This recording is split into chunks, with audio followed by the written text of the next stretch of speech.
মিষ্টি তো আগে থেকে চেটে আছে দেখছি। আচ্ছা আচ্ছা হ্যালো থ্যাংক ইউ। তো আজকে আমি খুব টেনশনে ছিলাম এটা জেনে যে এখানে আমাকে পারফর্ম করতে হবে, গেস্টকে হাসাতে হবে। কিন্তু যখন জানলাম যে আজকের গেস্ট হচ্ছে স্বাগত আপু, তখন আমি অনেকটা রিল্যাক্স। কেন? আপুর কিন্তু অভ্যাস আছে হাসা, উনি সবসময় হাসেন, কারণ আমরা জানি ওনার হাজবেন্ড হাসান। ও আচ্ছা হাসান ওই আর কি। তো ভাইয়া তো হচ্ছে ব্রিটিশ বাংলাদেশি, উনি হচ্ছে যুক্তরাজ্যে বড় হয়েছেন, ওইখানে জন্ম ওনার। সঙ্গত কারণে উনি তো মানে ঝাল খেতে পারেন না, উনি ঝালটা অ্যাভয়েড করার চেষ্টা করে, মানে ঝালের সাথে অভ্যস্ত না, ঠিক কিনা? একদম। এই জন্য আপনি এত মিষ্টি। ওকে আপনি তো অনেক প্রতিভার অধিকারী, গান, অভিনয়, দেন উপস্থাপনা, ব্যবসা। আমি কিন্তু আপনার থেকে কোনো অংশে কম না। আমি কিন্তু আমার এলাকায় সিঙ্গার হিসাবে খুবই ফেমাস। নাইস। হ্যাঁ, মানে আমার এলাকার যত বাবা মা আছে তারা তাদের সন্তানকে আমার গান শুনিয়ে তারপর ঘুম পাড়ায়। তো অনেক রাত হয়ে গেছে, বাচ্চারা ঘুমাচ্ছে না, দুষ্টামি করতেছে, তখন বাবা মারা যায় গিয়ে ওদের ফোনে আমার গান বাজায়, দেন বলে এবার ঘুমাবি নাকি এই গান শুনবি, ওরা ঘুমিয়ে যায়। ওকে তো আমি গান শেখার জন্য এক উস্তাদের কাছে গিয়েছিলাম, বললো তুমি কি কোনো গান টান পারো? বলছে হ্যাঁ উস্তাদ পারি, একটা শোনাও তো। তো আমি গান শোনাইছি, দেন উস্তাদ খেপে গেছে, এই এটা কোনো গান হইলো? আমি আরও খেপে গেছি, উস্তাদ এই গান আমার দাদা গাইতো, আমার বাবা গাইতো, আমিও এখন গান গাই, গান আমার রক্তে। তো আচ্ছা, তো রক্তে দোষ আছে। রক্তেই দোষ। তো আপনি তো অনেক ছোটোবেলা থেকে অভিনয় করতেছেন, মানে 3.5 বছর থেকে শিশু শিল্পী হিসেবে কাজ করছেন, আর ওই বয়সে এই আমি শিশু শিল্পী হিসেবে কাজ করতাম। ওকে সবাই সবাই ওকে আপনি তো অনেক ভালো উপস্থাপনা করেন, আমি আমি আমার খুব ভালো লাগে। Thank you. আপনার উপস্থাপনাও ভালো লাগে। হ্যাঁ বুঝছি নাও বলতে হয়, নাহলে পরে যদি আবার না ডাকে। But is a very good host. হ্যাঁ, বলো। আমিও খুব ভালো উপস্থাপনা করি।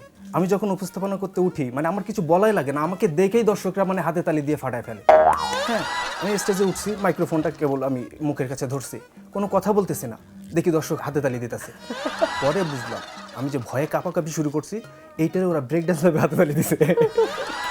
ওকে তো আমার একটা শোরুম আছে, ওপেন করছি। তো আমার শোরুমে যখন কোনো মহিলা কাস্টমার আসে, আমি তখন খুব বিপদে পড়ে যাই। কেন? মানে একদিন আসছে একটা মহিলা কাস্টমার, একটা জিনিস দাম করছে, আমি বললাম যে 4,500 টাকা দাম।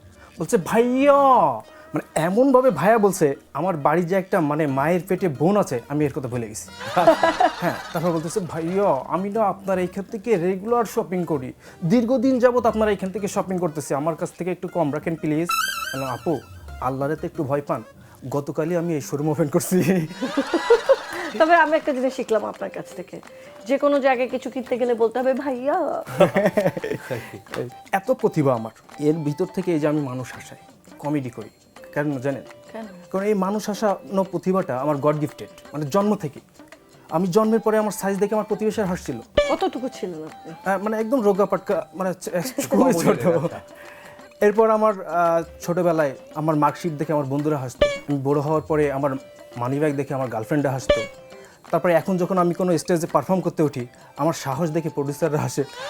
গুড, আপনি তো তা মানুষকে একটা খালি হাসি ওইটা বাদ দিলে খোরাক বিয়ের দিতে রাতে পারেন। তোমার বউ হাসলো। ওকে আচ্ছা বলো। আমি কিন্তু খুব ভালো কবিতা সংগ্রহ করতে পারি। আমার সংগ্রহে থাকা একটা কবিতা একটু বলে শোনাই। Please please. কবিতাটা হচ্ছে আমার হোম ডিস্ট্রিক্ট সাতক্ষীরা, তো সাতক্ষীরার আঞ্চলিক ভাষায়। হ্যাঁ, আর কবিতার প্রেক্ষাপটটা একটু বলি। একজন মা, তার 2টা সন্তান, একটার বয়স 7 বছর আর একটা খুবই ছোট। তো ওই মা কোনো কারণে একটু পাড়ায় যাচ্ছে, তো যাওয়ার আগে বড় সন্তানকে কিছু কথা বলে যাচ্ছে। অ্যাডভাইস। হ্যাঁ, এই কথাগুলোই মূলত কবিতা। ওকে, নাইস। তো কবিতার নাম হেদাই নুনু শোন। এটা সাতক্ষীরার আঞ্চলিক ভাষায় হেদাই মানে হচ্ছে অ্যাড্রেস করা, ওহে হ্যালো, মানে আমরা যে ডাকি না, আর ছোট বাচ্চাদেরকে আমরা নুনু বলে ডাকি, আর শোন মানে তো শোন।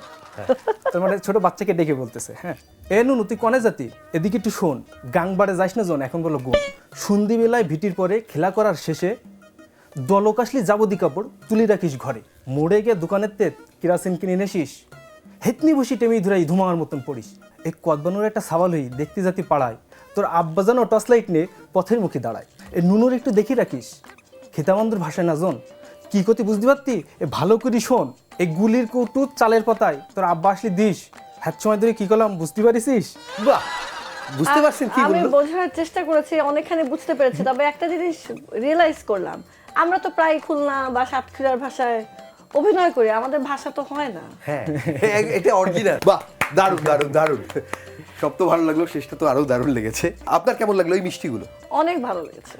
আচ্ছা, এই যে আপনার বিভিন্ন প্রতিভা নিয়ে, আপনার কাজ নিয়ে অনেক রকম কথা বললো। আপনার কি কবিতার সেকশনের স্কিল ছিল নাকি? আমার কবিতা তো অভিনয়ের একটা পার্ট, কবিতা তো বলতেই হয় না। ওকে।